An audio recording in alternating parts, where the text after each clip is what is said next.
కంటి అద్దాల నుండి శాశ్వత విముక్తి పొందండి. లాసిక్ సర్జరీ 14,000 మాత్రమే. వివరాలకు సంప్రదించండి. ఎందుకు ఈ రీసెంట్ ఎగ్జాంపుల్ చెప్తున్నా ఇవాళ అంటే హరీష్ రావు గారు ట్రబుల్ క్రియేట్ చేసి ట్రబుల్ని మాఫీ చేసినట్టుగా ప్రయత్నం చేస్తారు. బీఆర్ఎస్ కార్యకర్తలందరికీ నేను నా తమ్ముళ్ళకి రిక్వెస్ట్ చేసి చెప్తున్నా, మా చెల్లెలకు రిక్వెస్ట్ చేసి చెప్తున్నా, మీకు పెద్ద స్థాయిలో జరిగే అన్ని విషయాలు తెలియకుండా అందరూ మన వెల్ విషయర్స్ అనుకుంటారు. అది మీ తప్పు కాదు. ఎందుకంటే కేసీఆర్ సార్ అంత ఓపెన్ మైండ్తో ఓపెన్ హార్ట్తో ఉంటారు కాబట్టి బీఆర్ఎస్లో అందరూ అట్లే ఉంటారు అనుకుంటారు.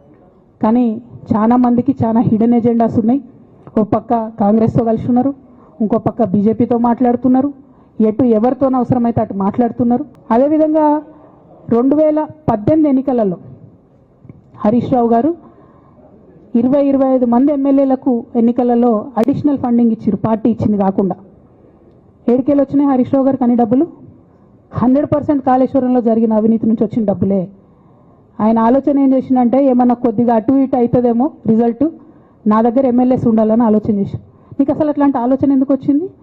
నేను కట్టప్పలాంటోని కేసీఆర్ గారి దగ్గర ఉండేటోని అంటావు కదా, నీకేం అవసరం వచ్చింది ఎమ్మెల్యేస్కి సపరేట్గా ఫండింగ్ చేయడానికి?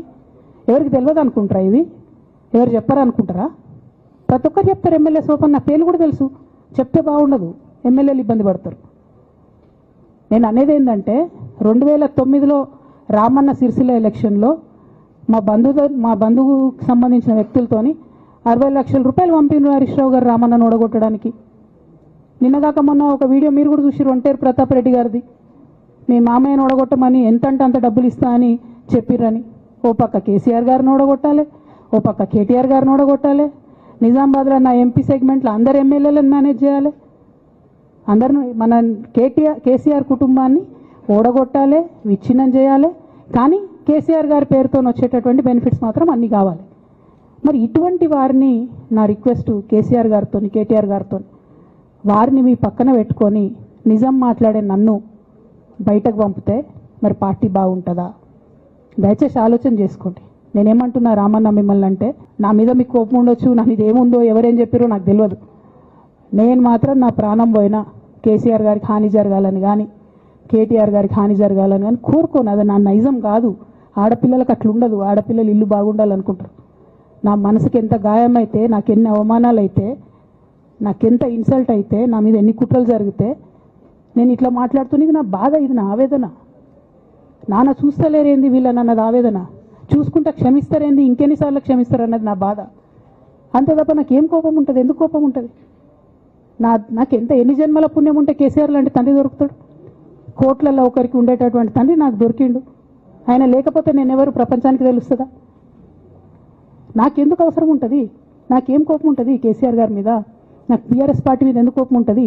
నాకు 27 సంవత్సరాలు ఉన్నప్పుడు నేను నా కొడుకుని చిన్న పిల్లగాన్ని పసిగుడ్డుని ఎత్తుకొని ఇక్కడికి వస్తే ఆ రోజు నుంచి ఈ రోజు వరకు నేను రోడ్డు మీదనే ఉన్నా, ఉద్యమాలే చేస్తున్నా, పోరాటాలే చేస్తున్నా, తెలంగాణ ప్రజల కోసం పనిచేస్తున్నా. 2014 నుంచి అధికారంలో ఉన్నప్పుడు కూడా నా ఇంటి దర్వాజాలు ఎప్పుడు తెలిసే ఉన్నాయి. ఇక్కడున్న మీడియా మిత్రులందరికీ తెలుసు.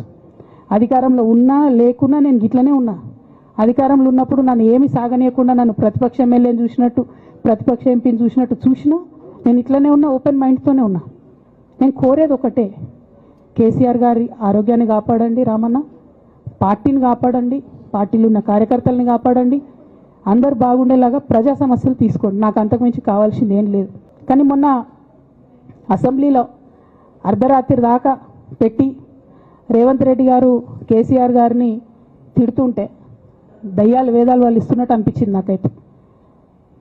దానికి ఈయన హీరోలాగా ఎదుర్కొన్నాడు, ఈయన 6 అడుగుల బుల్లెట్టు అని పార్టీ అంతా ట్వీట్ చేస్తే, మరి 6 అడుగుల బుల్లెట్టు ఎవరికి గాయం చేస్తుంది? ఎండ్ ఆఫ్ ద డే ఇవాళైతే నన్ను గాయపరిచింది, రేపు రామన్నను గాయపరుస్తారో కేసీఆర్ని గాయపరుస్తారో.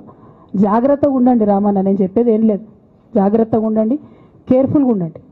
అట్ ద సేమ్ టైం ఈ హరీష్ రావు గారి కారణంగా గమ్మత్ ఏముంటుందంటే, ఒకసారి హంపీకి పోతారు వీళ్ళందరూ, మీ అందరికీ తెలుసు ఆ స్టోరీ. హంపీకి పోయి పాటలు పాడుకుంటారు, మొత్తము చాలా మంది కలిసి కేసీఆర్ గారిని చాలా అవమానకరంగా మాట్లాడతారు, ఒక పార్టీని వెన్నుపోటు పడదామని డిజైన్ చేస్తారు. ఇదంతా వీరికి తెలుసు, హరీష్ రావు గారికి తెలుసు. నేను ఆ రోజు సాక్ష్యం ఉన్న హరీష్ అన్న వచ్చి లిటరల్లీ రామన్న చేతులు పట్టుకొని, అరే మామయ్యకి ఎప్పుడు సింక్ ఆర్ సేల్, నేను మామయ్యతోనే ఉంటా అని చెప్పి అక్కడ మాట్లాడుకున్న వాళ్ళందరూ వెబసార్ దగ్గర అవుట్ చేసిండి. ఆ తర్వాత పర్యవసానంలో ఈటల రాజేంద్ర అన్న బయటికి వెళ్ళడం.